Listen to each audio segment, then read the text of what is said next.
Nick, not knowing the intimate details of how a stolen firearm ended up in one of your players' possessions, in your opinion... I can't really hear what you're saying. Can you speak up a little bit, please? Yes, sir. And in your opinion, would stricter gun control laws and measures better prevent a situation in which a stolen firearm would somehow end up in a player's possession? Look, I don't really think that I should be someone who is determining what gun laws we need to have or don't have. I do think that the thing that we try to teach, our players is that respect for other people, relationships with other people. I think that when people make poor choices and decisions about how they use these things that you're talking about, it's because they're afraid. They don't have a relationship, they don't have an understanding, they don't have a feeling, whether it's a policeman or some young person of whatever, Hispanic, white, black. So this person doesn't know how that person feels, that person don't know how this person, and there's always a little fear. And I think when you have that kind of fear, you have people making poor choices and decisions about how they do these things. In any case, I don't think I'm in a position, but I do think having respect for other people and developing relationships, which is what we try to do on our team. So we don't have those problems internally. I think this is something that if we worked on this on a global, we would end up solving problems rather than creating them. Left side here against the wall. Chase Goodred with NFL.com. Coach, at the spring meetings in Destin, you mentioned the possibility of a junior day workout to help underclassmen get a stronger scouting evaluation. How much support do you sense in the coaching community for that idea, and what would some of the challenges be to make it a reality? Well, I think that people are listening. I think there was a lot of support in our conference with our conference coaches when we discussed it at our spring meetings in Destin. I think that the NFL is very much interested in this. We have a meeting scheduled in the near future to discuss some ways to implement this. And I think, just so everybody understands philosophically why we would do something like this, I think that from an NFL perspective and from a college perspective, when we have a significant number of players make not good decisions about whether they stay in school or go out for the draft, and that would, through the years, we've had a lot of guys that we've encouraged to go out for the draft, that have gone out for the draft, that by getting drafted in the first round, in some cases the second round, created financial security for themselves and their future. But yet there's a cross-section of people out there who maybe aren't giving young people responsible information about making this decision, which is indicative of 107 guys going out for the draft last year. I don't have the statistics in front of me. They're available to you, but probably at least half of those guys probably shouldn't have made that decision relative to whether they didn't get picked or where they got picked. They'd have been better off enhancing their draft status by staying in school and developing as a player. So there's a group of people out there that are not being responsible on how they sort of help these guys and create unrealistic expectations for what their future might be as a football player based on, where they are in their development. But I think that the NFL's issue is they don't have all the information on underclassmen. So we asked them in December to give us a grade on a guy that maybe they didn't even look at through the course of the season. Maybe they didn't even look at when they were coming to watch us practice. They certainly never had the opportunity to interview or to time like they do some of the other players. So it's twofold. They have to use almost all the spots at the combine to bring the juniors in because they don't know anything about them, which pushes some of the seniors out and takes away their opportunity. So what we're trying to do is say, okay, let's be upfront about this. Here's our juniors. Here's the half dozen guys that we have that may be guys that you'll want to look at next year.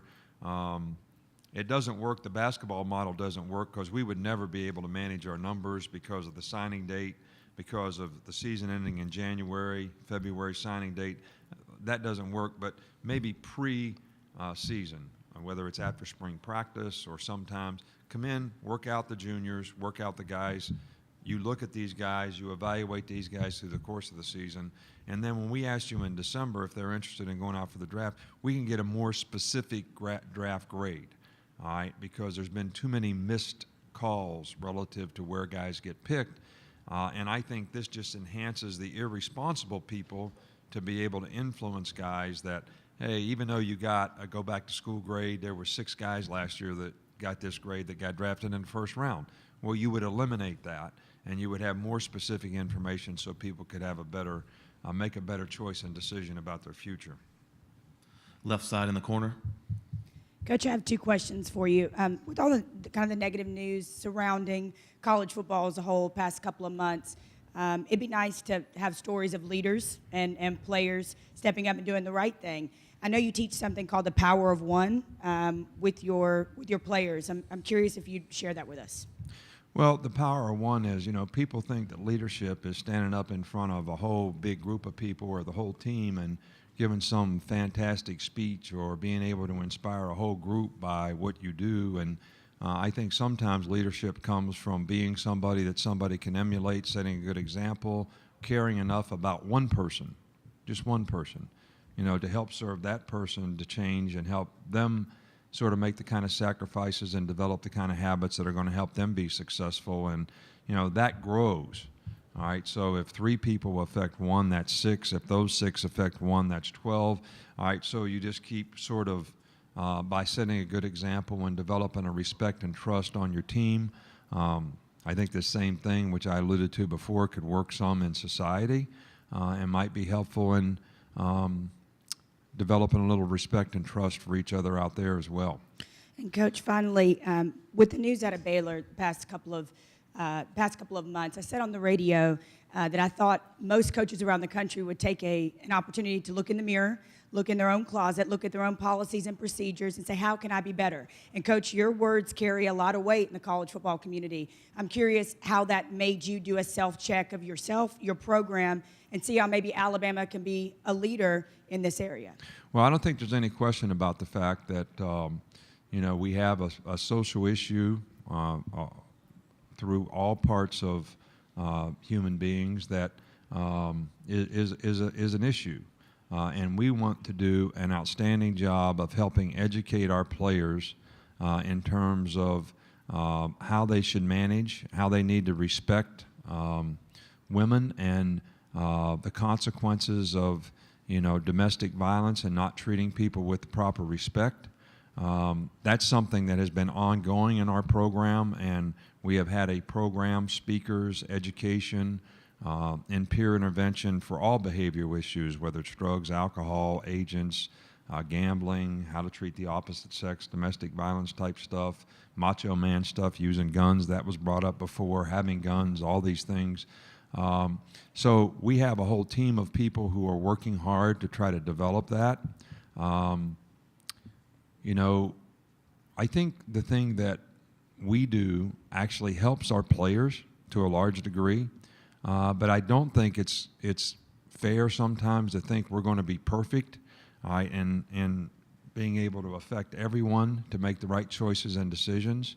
But this is something that we are very serious about, and that we are doing everything that we can in our program to try to influence our players to make the best choices and decisions when it comes to any kind of respect in terms of how to treat the opposite sex.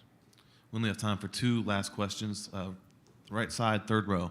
Coach, could you update us on the statuses of Cam Robinson and Hootie Jones as we look ahead to the start of the season, and also the situation involving Maurice Smith and his decision to transfer? Well, first of all, let's take the second one first.